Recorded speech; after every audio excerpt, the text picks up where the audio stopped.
തൃശൂർ പാലപ്പിള്ളിയിൽ കാട്ടാനയുടെ ആക്രമണത്തിൽ ആദിവാസി ഊരുമൂപ്പന് പരിക്ക്. നടാംപാടം കള്ളിച്ചിത്ര നദിയിലെ ഗോപാലിനാണ് പരിക്കേറ്റത്.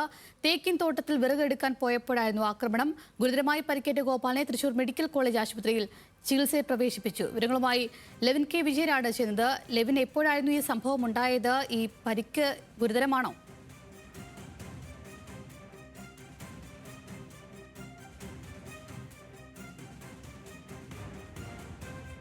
ഈ ഊരുമൂപ്പനായിട്ടുള്ള ഗോപാലൻ ഇരയായിട്ടുള്ളത് ഈ ഉന്നതിക്ക് സമീപത്തെ തേക്കിൻ തോട്ടത്തിൽ വിറക് ശേഖരിക്കാൻ വേണ്ടി പോയതാണ് 65 വയസ്സുകാരനായിട്ടുള്ള ഗോപാലൻ.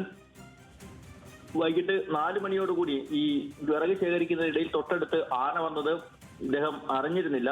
തൊട്ടു പിന്നാലെ ആന തുമ്പിക്കൈ വീശി ഗോപാലനെ അടിക്കുകയായിരുന്നു. ആനയാണെന്ന് മനസ്സിലാക്കി വീണെങ്കിലും ഇദ്ദേഹം എഴുന്നേറ്റ് ഓടി രക്ഷപ്പെടുകയാണ് ഉണ്ടായിട്ടുള്ളത്. തൊട്ടടുത്തുള്ള ജനവാസ മേഖലയിലേക്ക് ഓടിയെത്തി അവിടുത്തെ വീട്ടിൽ കുഴഞ്ഞു വീഴുകയായിരുന്നു. നാട്ടുകാർ ചേർന്ന് വേഗത്തിൽ തന്നെ ഇദ്ദേഹത്തെ ആശുപത്രിയിൽ എത്തിച്ചു.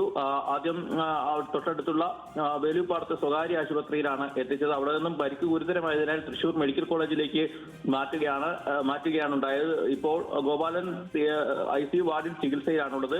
നെഞ്ചിൽ ക്ഷതവും വാരിയലിന് ഒടിവും സംഭവിച്ചിട്ടുണ്ട് എന്നുള്ളതാണ് ആശുപത്രി അധികൃതർ പറഞ്ഞിട്ടുള്ളത്. പാലിപ്പള്ളി, കുണ്ടായി, പുലിക്കണ്ണി, നാടാമ്പാടം മേഖലകളിൽ മാസങ്ങളായി കാട്ടാന ആക്രമണം നടക്കുന്നുണ്ട്. ജനവാസ മേഖലയിലേക്ക് ആനകൾ എത്തുന്നതും പതിവാണ്. ഇതിനിടയിലാണ് ഊരുമൂപ്പന് ആനയുടെ ആക്രമണത്തിൽ ഇരയാകേണ്ടി വന്നത്. തൊട്ടടുത്ത പ്രദേശങ്ങളിലൊക്കെ വനംവകുപ്പിന്റെ നേതൃത്വത്തിൽ നേരത്തെ പ്രത്യേക പരിശോധനയും മറ്റും നടത്തി ആനകളെ തുരത്താനുള്ള നടപടികളും മറ്റും സ്വീകരിച്ചിരുന്നെങ്കിലും ജനവാസ മേഖലയിലും ആദിവാസികൾക്കുമൊക്കെ ആനയെ ഭയന്നല്ലാതെ ഒരു ദിവസം പോലും മുന്നോട്ട് പോകാൻ കഴിയില്ലാത്ത സ്ഥിതിയിലേക്ക് ഇവിടെ എത്തിയിരിക്കുകയാണ് കാര്യങ്ങൾ. അഞ്ജലി.